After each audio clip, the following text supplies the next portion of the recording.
KCR seat విచారణపై BJP కార్యాలయంలో రామచంద్రరావు మాట్లాడుతున్నారు. Live లో చూద్దాం. ఇద్దరు రెండు అక్కడ ఉన్నా ఒకటే ఇక్కడ ఉన్నా ఒకటే, అది యాక్షన్ ఉండవు, ఓన్లీ యాక్టింగ్ ఉంటాయి. ఇక్కడ ఆ దాంట్లో ఓన్లీ యాక్టింగ్ ఉంటుంది, యాక్షన్ ఉండదు. Thank you.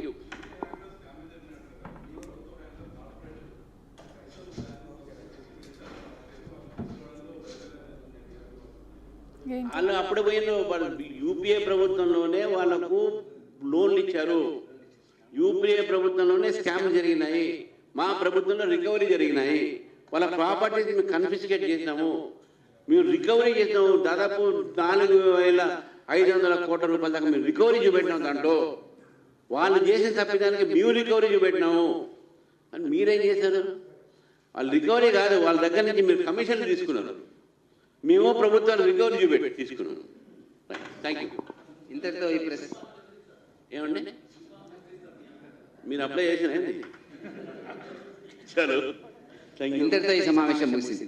బ్రేకింగ్ న్యూస్ చూస్తున్నాం. రామచంద్రరావు గారు ఇప్పుడే సంచలన వ్యాఖ్యలు చేయడం జరిగింది. ఫోన్ ట్యాపింగ్ కేసు మొదలై 2 ఏళ్ళు అవుతుంది, కానీ అప్పటి నుంచి ఇప్పుడు యాక్షన్ లేదు, రియాక్షన్ మాత్రమే ఉంది అని అంటున్నారు. ఫోన్ ట్యాపింగ్ కేసు మొదలై 2 ఏళ్ళు అవుతుంది అంటున్నారు రామచంద్రరావు గారు. అప్పటి నుంచి ఇప్పటిదాకా యాక్టింగ్ తప్ప యాక్షన్ లేదంటున్నారు రామచంద్రరావు.